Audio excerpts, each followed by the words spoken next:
नमस्कार विद्यार्थी मित्रांनो, तुम्हा सर्वांचं स्टडी पॉईंट या यूट्यूब चॅनलमध्ये स्वागत आहे। तर आज आपण महाटेट 2023 येत्या 22 फेब्रुवारीपासून सुरू होणाऱ्या टेट परीक्षेसाठी उपयुक्त असणारे मानसशास्त्रातील अध्ययन विषयक उपपत्त्या आजच्या व्हिडिओमध्ये आपण सविस्तर पाहणार आहोत, जे की अध्ययन विषयक उपपत्त्या कुणी मांडली आणि त्या उपपत्तीचे मानसशास्त्रातील कार्य काय आहे आणि त्या उपपत्तीचे शैक्षणिक महत्त्व काय आहे याबद्दल सविस्तर माहिती आजच्या व्हिडिओमध्ये आपण पाहणार आहोत। त्यामुळे व्हिडिओमध्ये शेवटपर्यंत राहा, जेणेकरून सर्व उपपत्त्या त्याबद्दल असलेल्या ज्या काही माहिती आहे ते तुमच्यापर्यंत पोहोचणार आहे। चला तर मग सुरुवात करूया पहिल्या उपपत्तीपासून। प्रथमतः आपण अध्ययनाच्या उपपत्त्या म्हणजे काय हे जाणून घेणार आहोत। तर बघा, अध्ययन का केले जाते, कसे केले जाते यासंबंधी अनेक मानसशास्त्रज्ञांनी प्रयोग केले, निष्कर्ष काढले व ते व्यवस्थितरित्या मांडले, स्पष्टीकरण केले, यालाच आपण अध्ययन उपपत्ती असे म्हणतो। तर बघा, अध्ययन उपपत्त्याचे मुख्यतः 3 प्रकार आहेत। तर ते 3 प्रकार कोणकोणते आहेत? तर बघा, पहिला आहे साहचर्यवाद उपपत्ती, दुसरा आहे ज्ञानात्मक उपपत्ती आणि तिसरा आहे आधुनिक उपपत्ती। हे 3 उपपत्ती अध्ययन उपपत्त्याचे 3 प्रकार आहेत। तर बघा, आता पहिला पाहूया साहचर्यवादी उपपत्ती। या उपपत्तीमध्ये पहिला आहे प्रयत्न प्रमाद उपपत्ती। तर प्रयत्न प्रमाद ही उपपत्ती कुणी मांडली? तर बघा, थॉर्नडाईक या शास्त्रज्ञाने प्रयत्न प्रमाद ही उपपत्ती मांडलेली आहे। तुम्हाला येत्या 22 फेब्रुवारीच्या परीक्षेमध्ये असा प्रश्न विचारतात की प्रयत्न प्रमाद उपपत्ती ही कोणी मांडलेली आहे? तर बघा, लक्षात ठेवायचं आहे, प्रयत्न प्रमाद उपपत्ती ही थॉर्नडाईक या शास्त्रज्ञाने मांडलेली आहे। तर थॉर्नडाईक कोणत्या देशाचे होते? तर बघा, थॉर्नडाईक हे अमेरिका या देशाचे होते। तर थॉर्नडाईकनी प्रयत्न प्रमाद उपपत्ती मांडण्यासाठी कोणकोणते प्रयोगाचे साधनं किंवा प्राणी वापरलेले आहेत?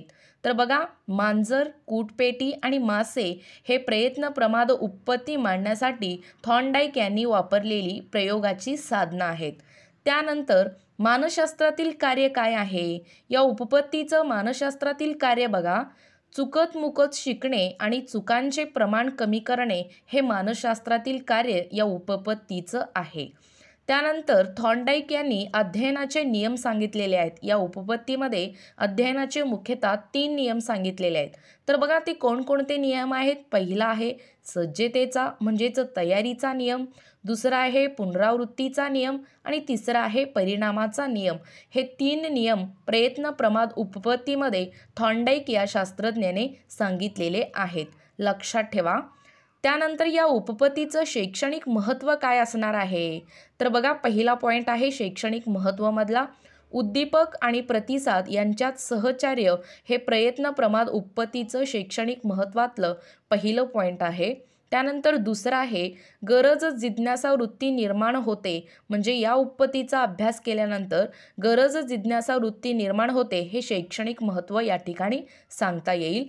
त्यानंतर तिसरं आहे परिस्थिती आणि प्रतिक्रिया यांचा संबंध सुखकारक असतो आणि चौथा आहे 3 नियमांचा वापर करावा, म्हणजे जे काही मी आत्ता सांगितले 3 नियम अध्ययनाचे हे या उपपत्तीमध्ये थॉर्नडाईक या शास्त्रज्ञाने सांगण्याचा प्रयत्न केलेला आहे। चला, समजलं सगळ्यांना? त्यानंतर साहचर्यवादी उपपत्तीमधलं दुसरं उपपत्ती आहे अभिजात अभिसंधान उपपत्ती। तर बघा, महत्त्वाचं उपपत्ती आहे। हे उपपत्ती कुणी मांडले? तर बघा, अभिजात अभिसंधान उपपत्ती पॅव्लॉव या शास्त्रज्ञाने मांडलेली आहे। तर बघा, विशेष म्हणजे पॅव्लॉव हे नोबेल पुरस्कार विजेते आहेत आणि ते कोणत्या देशाचे आहेत? तर बघा, ते रशिया या देशाचे आहेत, लक्षात ठेवा। तर पॅव्लॉवनी अभिजात अभिसंधान उपपत्ती मांडताना प्रयोगाची साधनं कोणकोणती वापरलेली आहे? तर बघा, कुत्रा, बैल, लाळ आणि अन्न हे प्रयोगाचे साधन म्हणून अभिजात अभिसंधान उपपत्ती मांडताना पॅव्लॉव यांनी वापर केलेलं आहे। तर या पॅव्लॉवच्या अभिजात अभिसंधान उपपत्तीचं मानसशास्त्रातील कार्य काय आहे हेही बघणं तितकंच महत्त्वाचं आहे। तर बघा, नैसर्गिक चेतकाबरोबर कृत्रिम चेतकांचा वापर करून नैसर्गिक प्रतिक्रिया मिळवणे हे मानसशास्त्रातील अत्यंत महत्त्वाचं कार्य पॅव्लॉव यांनी अभिजात अभिसंधान उपपत्तीमध्ये सांगण्याचा प्रयत्न केलेलं आहे। तर या अभिजात अभिसंधान उत्पत्तीचं शैक्षणिक महत्त्व काय असणार आहे? तर बघा, वर्ण व मुळाक्षरे शिकविताना चित्रांचा वापर करणे हे शैक्षणिक महत्त्व अभिजात अभिसंधान उत्पत्तीमध्ये आपल्याला सांगता येईल. त्यानंतर दुसरं आहे, योग्य सवय लागते, वृत्ती बदल, अकारण भीती नष्ट होते. त्यानंतर आवडीनिवडी व ममत्कारिक वृत्ती नष्ट होतात. हे शैक्षणिक महत्त्व अभिजात अभिसंधान उत्पत्ती म्हणजे पॅवलॉवच्या या उत्पत्तीने शैक्षणिक महत्त्व आपल्याला सांगता येतो. समजलं सगळ्यांना? त्यानंतर तिसरं आहे बघा उत्पत्ती, साधक अभिसंधान उत्पत्ती. साहचर्यवादी उपपत्तीमधला तिसरा उपपत्ती आहे साधक अभिसंधान उत्पत्ती. तर बघा, साधक अभिसंधान उत्पत्ती कुणी मांडली असाही प्रश्न तुम्हाला येत्या 22 फेब्रुवारीच्या परीक्षेमध्ये विचारतात. तर बघा, साधक अभिसंधान उत्पत्ती हे स्किनर यांनी मांडलेली आहे. लक्षात कसं ठेवायचं, याच्यासाठी आपल्याकडे एक शॉर्ट ट्रिक आहे. स वर्ण स्किनर साधन हे लक्षात ठेवण्यासारखं आहे. बघा, साधक अभिसंधान उत्पत्ती हे स्किनर यांनी मांडलेली आहे आणि स्किनर हे कोणत्या देशाचे होते? तर ते होते अमेरिका या देशाचे. तर साधक अभिसंधान उत्पत्ती मांडताना स्किनर यांनी कोणकोणते प्रयोगाची साधनं वापरलेली आहेत? तर बघा, कबूतर, लाल दिवा, हिरवा दिवा, काळा कागद, पांढरा कागद हे साधक अभिसंधान उत्पत्ती मांडताना प्रयोगाचे साधन म्हणून स्किनर यांनी वापरलेली आहे. तर साधक अभिसंधान उत्पत्तीचं मानसशास्त्रातील कार्य काय आहे तेही पाहणं तितकंच महत्त्वाचं आहे. एखादी क्रिया साधन म्हणून जेव्हा उपयोगात पडते तेव्हा ती विशिष्ट क्रिया साधनीभूत झाली असे म्हणतात. यामध्ये प्रत्याभरण व प्रबलनावर भर देण्यात आलेलं आहे. त्यानंतर या साधक अभिसंधान उत्पत्तीचं शैक्षणिक महत्त्व काय असणार आहे? तर बघा, 4 महत्त्वाचे मुद्दे आहेत बघा. पहिला आहे सोप्याकडून कठीणाकडे सूत्राचा वापर. दुसरा आहे 2 घटकांमध्ये परस्पर संबंध.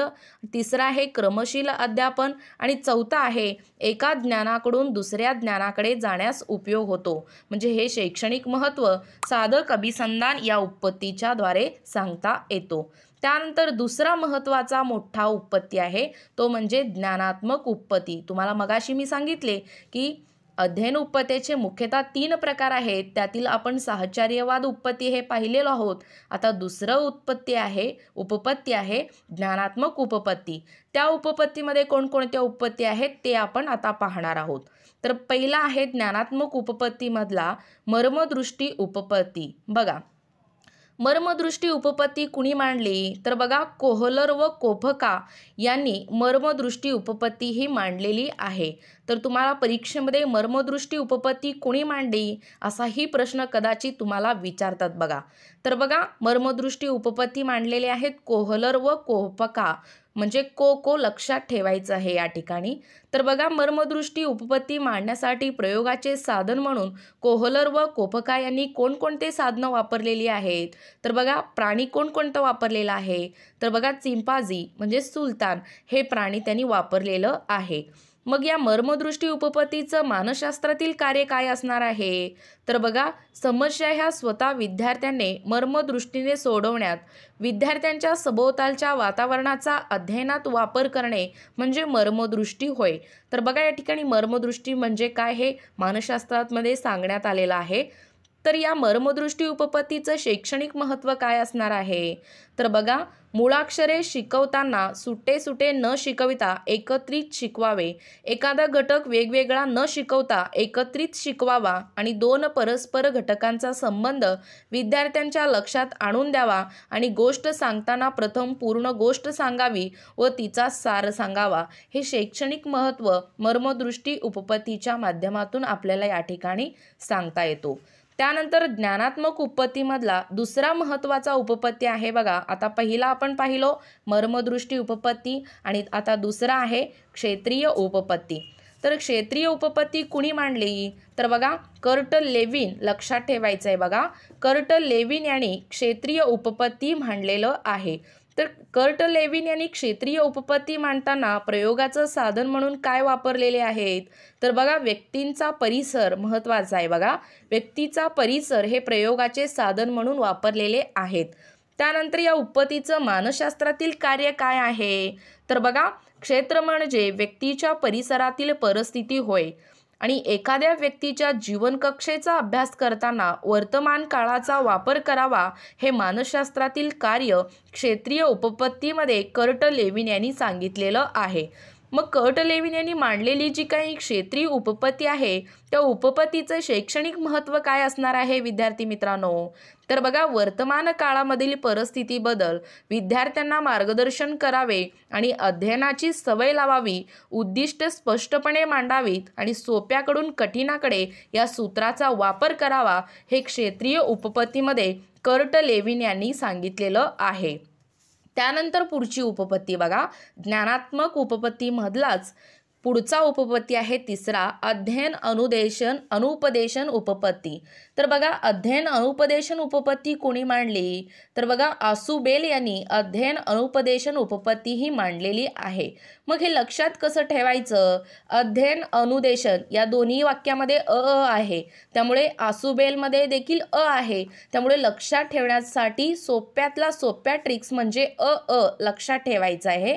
अध्ययन अनुदेशन म्हणजेच आसुबेल, लक्षात ठेवायचं आहे। तर अध्ययन अनुदेशन उपपत्ती कोणी मांडली असा कदाचित तुम्हाला परीक्षेमध्ये प्रश्न पडला तर तुम्ही आसुबेल असं या ठिकाणी नोट डाऊन करायचं आहे। तर बघा, या अध्ययन अनुपदेशन उपपत्तीचं प्रयोगाचं साधन आसुबेल यांनी काय वापरलेलं आहे? तर बघा, पाठ्यपुस्तक, अर्थपूर्ण शब्द आणि पूर्वब्राणाचा संबंध हे या ठिकाणी आसुबेल यांनी वापरलेलं आहे। तर या मानसशास्त्रातील कार्य काय आहे? अध्ययन अनुपदेशन उपपत्तीचं मानसशास्त्रातील कार्य बघा, ज्ञानाचे संस्करण हे शालेय जीवनाचे ध्येय आणि मूर्त अमूर्त संकल्पना ह्या मनोऱ्यासारख्या असताना व त्याचा अध्यापनात उपयोग करणे हे मानसशास्त्रातील कार्य आसुबेल यांनी अध्ययन अनुपदेशन उपपत्तीमध्ये सांगण्याचा प्रयत्न केलेला आहे। तर या अध्ययन अनुपदेशन उपपत्तीचं शैक्षणिक महत्त्व काय असणार आहे तेही पाहणं तितकंच महत्त्वाचं आहे।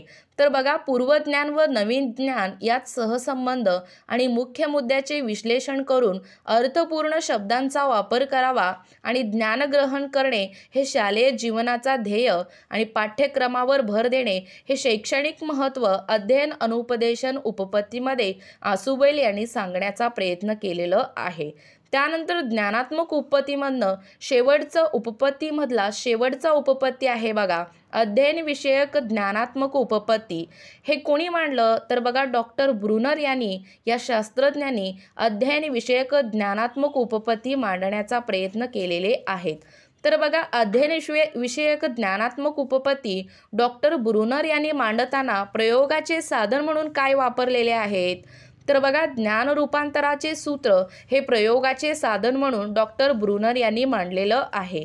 मग मानसशास्त्रातील कार्य काय आहे? डॉक्टर ब्रुनर यांची मानसशास्त्रातील कार्य बघा, जुनी अनावश्यक माहिती भाग वगळून नवीन माहिती समाविष्ट करावी हे मानसशास्त्रातील कार्य अध्ययन विषयक उपपत्तीमध्ये अध्ययन विषयक ज्ञानात्मक उपपत्तीमध्ये डॉक्टर ब्रुनर यांनी सांगितलेली आहे। तर या अध्ययन विषयक ज्ञानात्मक उपपत्तीचं शैक्षणिक महत्त्व काय असणार आहे तेही पाहणं तितकंच महत्त्वाचं आहे बघा। पहिला आहे जुन्या ज्ञानात सुधारणा होते आणि दुसरा आहे माहिती असलेला अनावश्यक भाग वगळतो आणि जुनी माहिती व नवीन माहितीचा फरक सांगता येतो आणि आवश्यक माहितीची ग्रहण हे करता येतो। या उपपत्तीच्या साहाय्याने हे सर्व शैक्षणिक महत्त्व या ठिकाणी सांगता येतो। त्यानंतर तिसरा महत्त्वाचा उपपत्ती आहे बघा, आधुनिक उपपत्ती। या उपपत्तीमध्ये आपण दोन उपपत्ती पाहणार आहोत। पहिला आहे प्रभुत्व संपादन उपपत्ती आणि दुसरा आहे सामाजिक निरीक्षणात्मक उपपत्ती। तर बघा, पहिला प्रभुत्व संपादन उपपत्ती कुणी मांडलेली आहे? तर बघा, डॉक्टर ब्लूम, हे लक्षात ठेवायचं आहे बघा, डॉक्टर ब्लूम यांनी प्रभुत्व संपादन उपपत्ती हे मांडलेले आहेत। मग या उपपत्ती मांडताना ब्लूम यांनी प्रयोगाचे साधन म्हणून काय वापरलेले आहेत? तर बघा, मूल्यमापन अतिशय महत्त्वाचं आहे बघा, मूल्यमापन हे प्रयोगाचे साधन म्हणून ब्लूम यांनी वापरलेलं आहे। तर ब्लूम यांनी प्रभुत्व संपादन उपपत्तीमध्ये मानसशास्त्रातील कार्य काय सांगितलेले आहेत? तर बघा, प्रथम उद्दिष्ट ठरवावीत, प्राप्त करण्यासाठी कालावधी निश्चित करावा आणि उद्दिष्ट प्राप्त झाले की नाही हे पडताळून पाहावे आणि उद्दिष्ट प्राप्त झाल्यास नेण्याने ठरवावे। हे या ठिकाणी मूल्यमापनामध्ये या प्रभुत्व संपादन उपपत्ती मानसशास्त्रामध्ये ब्लूम यांनी सांगितलेलं आहे। तर या प्रभुत्व संपादन उपपत्तीचं शैक्षणिक महत्त्व काय असणार आहे? तर बघा, प्रभुत्व संपादनावर भर दिला जातो आणि विद्यार्थ्यांना शिक्षकाला योग्य दिशा मिळतो आणि उद्दिष्ट व कालावधीनुसार अध्ययन होते आणि प्राप्त ज्ञानाचे माहितीही मिळते. हे शैक्षणिक महत्त्व प्रभुत्व संपादन उपपत्तीमध्ये डॉक्टर ब्लूम यांनी सांगितलेली आहे. त्यानंतर दुसरा बघा, आधुनिक उपपत्तीमधला दुसरी उपपत्ती आहे सामाजिक निरीक्षणात्मक उपपत्ती. तर बघा, सामाजिक निरीक्षणात्मक उपपत्ती कुणी मांडली? तर बघा, अल्बर्ट बांतुरा यांनी सामाजिक निरीक्षणात्मक उपपत्ती ही मांडलेली आहे. मग अल्बर्ट बांदुरा यांनी सामाजिक निरीक्षणात्मक उपपत्ती मांडताना प्रयोगाचे साधन म्हणून काय वापरलेले आहेत? तर बघा, 2 घटक त्यांनी वापरलेले आहेत. एक आहे निरीक्षण आणि दुसरा आहे अनुकरण. या 2 घटकांच्या आधारे प्रयोगाचे साधन म्हणून सामाजिक निरीक्षणात्मक उपपत्ती अल्बर्ट बांतुरा यांनी मांडलेलं आहे. मग या मानसशास्त्रातील कार्य काय आहे सामाजिक निरीक्षणात्मक उपपत्तीचा? तर बघा, व्यक्ती आदर्शाचा शोध घेतो. चित्रपट, कथा, कादंबरी यांच्या निरीक्षण व अनुकरणातून प्रतिक्रिया चांगल्या मिळाल्या तर त्याचे अनुकरण करतो, अन्यथा त्याचा त्याग करतो. हे या ठिकाणी मानसशास्त्रातील कार्य या उपपत्तीच्या माध्यमातून सांगण्याचा प्रयत्न अल्बर्ट बांतुरा यांनी केलेलं आहे. मग या अल्बर्ट बांतुरा यांचा सामाजिक निरीक्षणात्मक उपपत्तीचं शैक्षणिक महत्त्व काय असणार आहे तेही पाहणं तितकंच महत्त्वाचं आहे. तर बघा, स्वतः आदर्श राहण्याचा प्रयत्न करावा, चांगल्या वर्तनाचा व वाईट वर्तनाचा परिणाम हे समजतो आणि नेहमी चांगल्या सवयी लावाव्यात, नेहमी प्रोत्साहन व प्रबल द्यावे, हे सामाजिक निरीक्षणात्मक उपपत्तीच्या माध्यमातून अल्बर्ट बांतुरा यांनी सांगण्याचा प्रयत्न केलेला आहे. तर विद्यार्थी मित्रांनो, अशा पद्धतीनं आपण अध्ययन उपपत्तीच्या मुख्यतः 3 प्रकार आहेत.